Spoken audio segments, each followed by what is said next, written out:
Hello, this is Crow99. This is the first episode of my Kerbal Space program series. Now, if you were paying attention there, you notice I named the world YouTube 2. And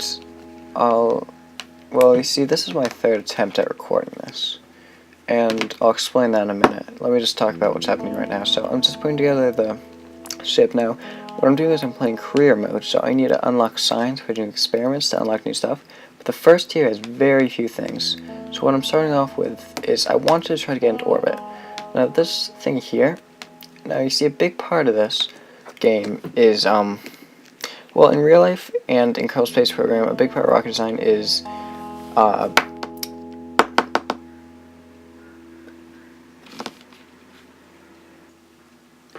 jettisoning things.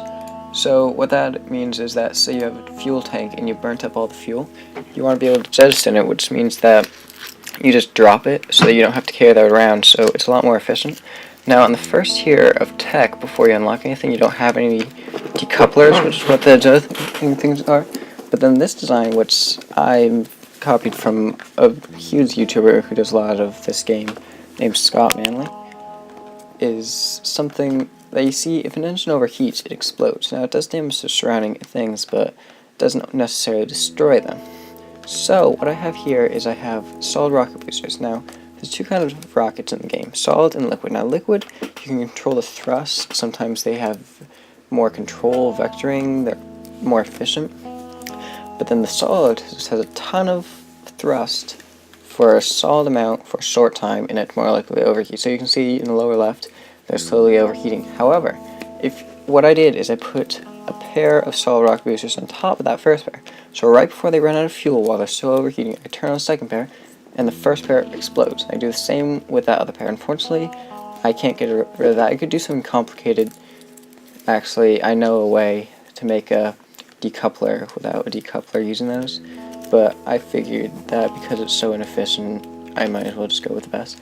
And actually, I still managed to lose control because another big thing is that if you don't have wings or a reaction control system or something, you get torque to turn your spaceship from the command module, but it's not a whole lot without any upgrades. So you can see here in a second I'm going to lose control and start spinning. Now it might have been able to get into orbit. In fact, I'm almost certain it could have, because I saw Scott Manley do it with a very similar ship.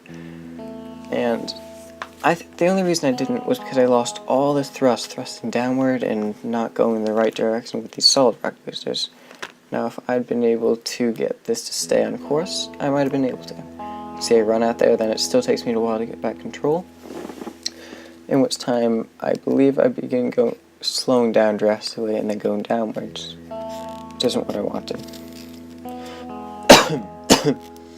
Oh, you can see there I did an experiment, and there's a bunch of different experiments you can do. The basic ones are crew reports, which you take with the command pod, EVA reports, and surface samples. Surface samples need to be on the surface. EVA report, you need to do an extravehicular activity, is what it stands for. That's when you have your Kerbal, your little spaceman, leave. Oh yeah, you can see there what I was saying about going down.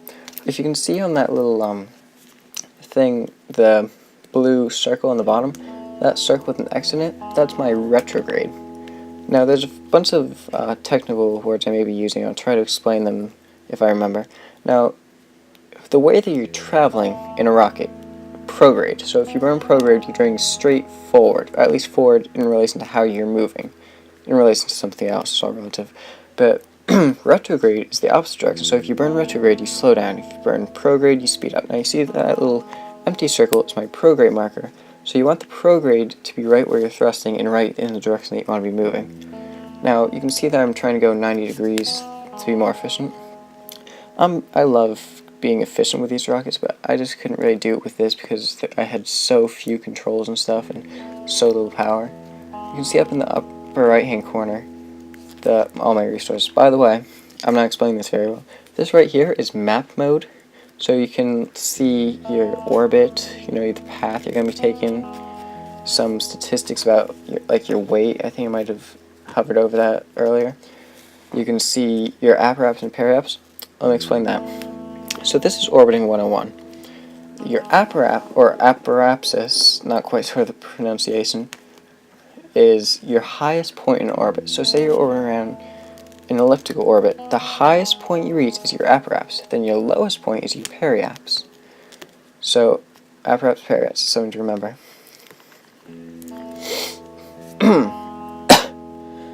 So another thing is that if you want to get into an orbit, or if you want to do an EVA, you want to be outside the atmosphere. The atmosphere, I believe, ends at 70,000 meters or something. So 21,000 feet. At least in this game. It's like a tenth the scale of real life or something, I believe. Yeah, I believe it is. Or maybe it's 85,000. You don't want to be too low because, you see in the upper left-hand corner? That's physics warp, so I can increase the speed the game processes everything up to 4 times if I'm close to the Kerbin, like as in an atmosphere. However, if I'm in space, I have time warp, which doesn't calculate all of the physics, so you can kind of be a bit cheaty with that sometimes. But that lets you go up to, I believe, either 10,000 or 100,000 times speed instead of just 4 times speed. So it can be kind of annoying if you can only go 4 times normal speed. Oh, you see that? I ran out of fuel. Just doing another experiment. I believe I go in EVA. This is what I meant by EVA report. You see Jebediah Kerbin there, holding onto the ladder. Jebediah, what a great name. All of them, by the way, have the last name of Kerbin. There's 3 main astronauts in the game. Jebediah, Bill, and Bob. Then there's a bunch of other names. Then they have these 2 stats, stupidity and braveness. And those don't affect a whole lot, except for what their reactions are, I believe. The lower right hand corner. I could be wrong, I just heard that. I didn't read it on any official website. So you can see I have 3 parachutes here. So, what I was saying earlier that I kind of skipped over about the YouTube 3 world. So the first world I just named it YouTube. And I did pretty well on that. I didn't get into orbit because I also lost control. In this very similar way, I probably should just change the design. Although I had 3 solid rocket boosters instead of 2, so I had a bit more thrust. And I got like 3/4 of the way to an orbit, I believe. And then I ran out of fuel and I fell back down. Then I did my upgrades and I got into orbit on the very next tech level. So I upgraded and got into orbit with just the next tech level of stuff, which I didn't manage in this world. But then I forget what the problem was, but I did something and I accidentally deleted the video.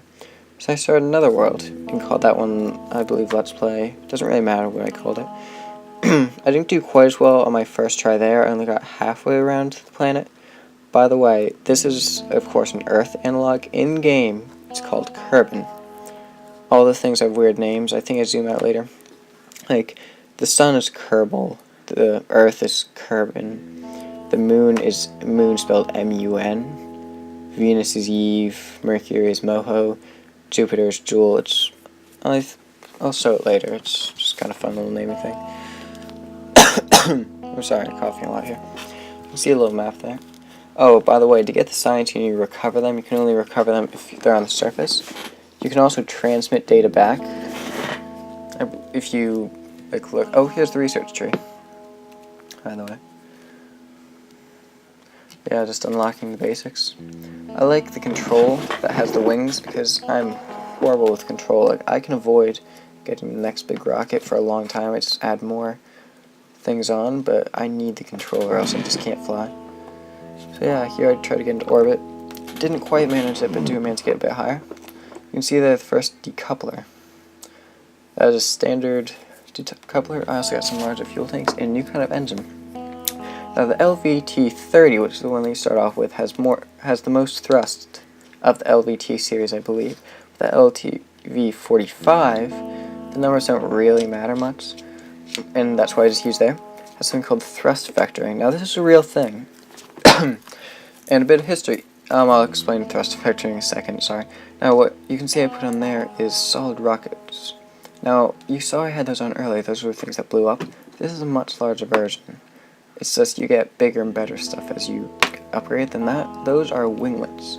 They give you control, and then you get more control if you're in thicker atmosphere.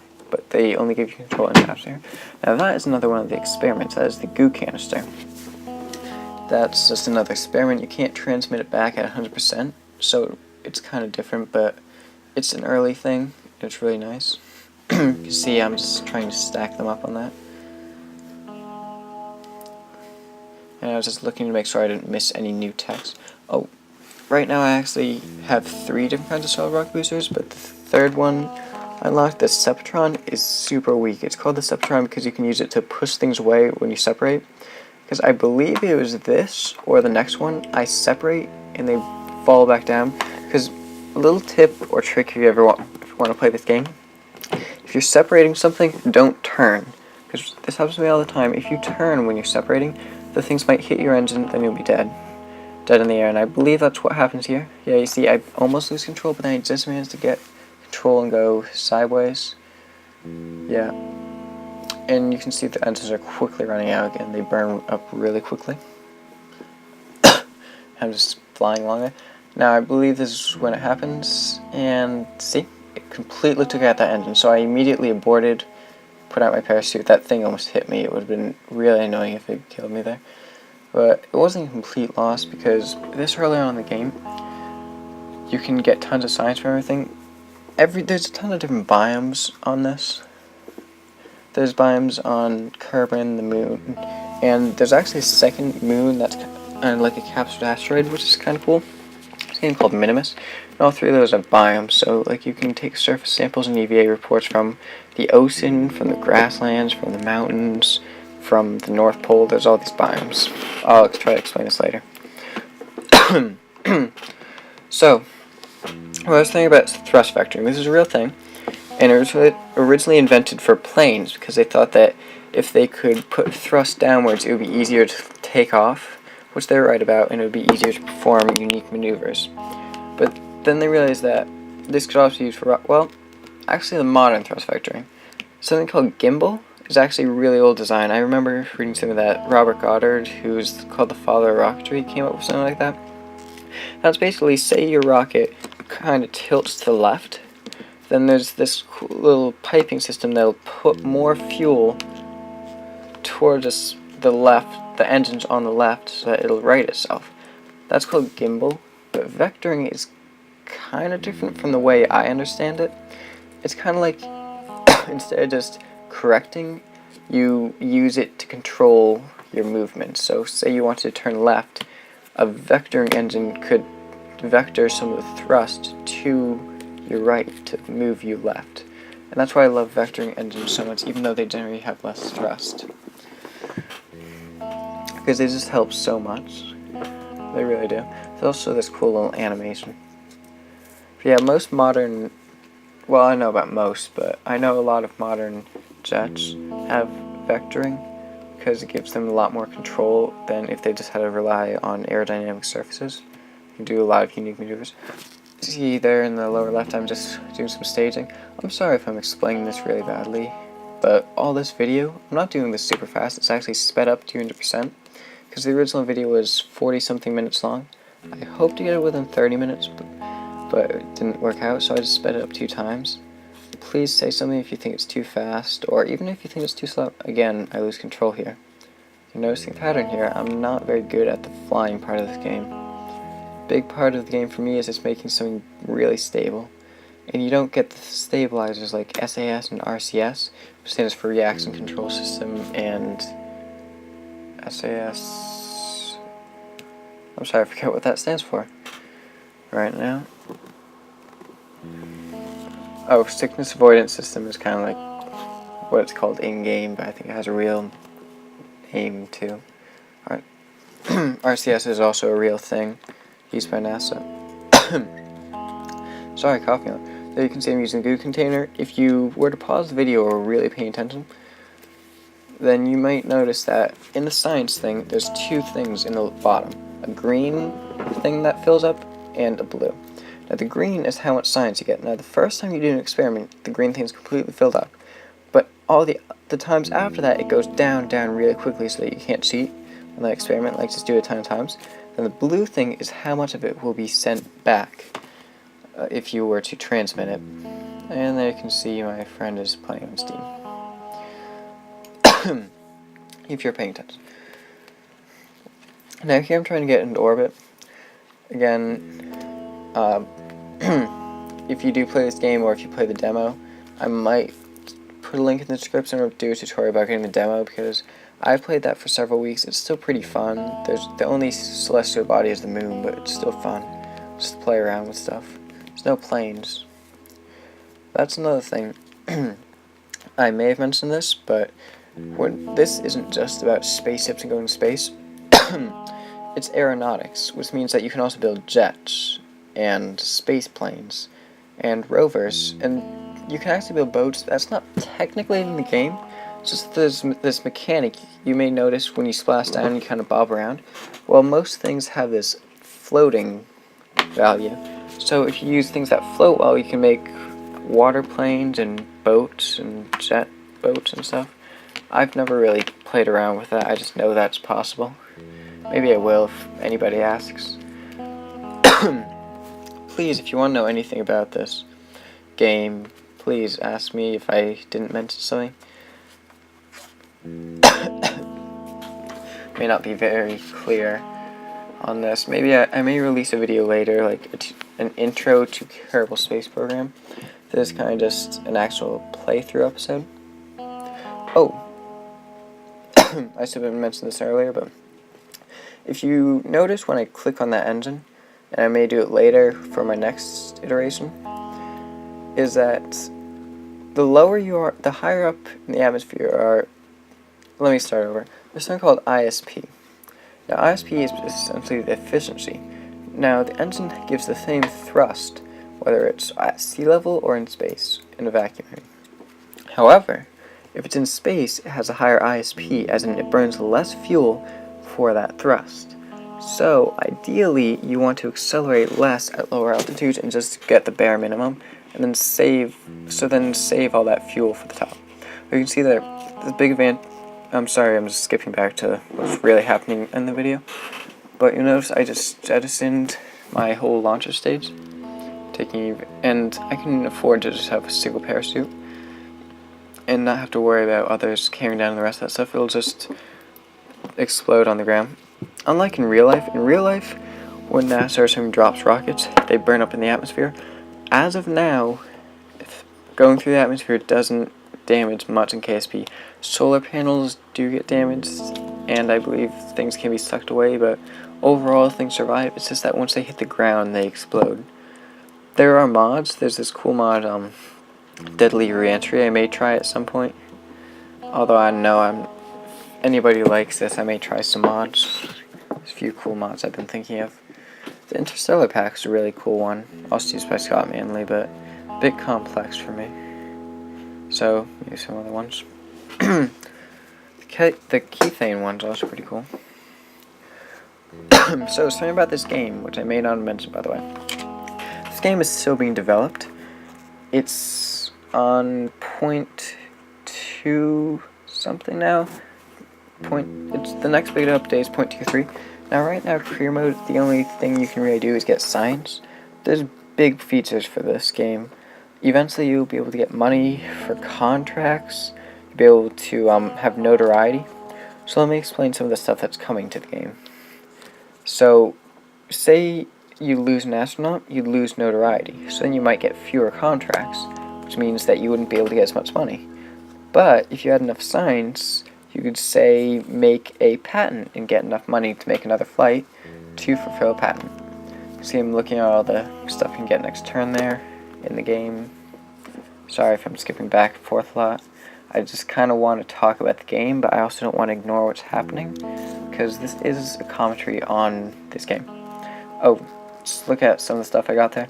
The small engine there, it's more efficient, doesn't give a lot of thrust though, it's not particularly useful. Plus, those side parachutes. Not too useful for smaller ships, but really nice for larger ones, because you can put them on the side. So, this is just about over. Please watch the next episode. I'll be uploading it soon enough. I'm making kind of advanced launcher stage. Won't be going to the moon too soon, but please leave any comments. This is Crow99. Thank you for watching. And this has been Kerbal Space Program.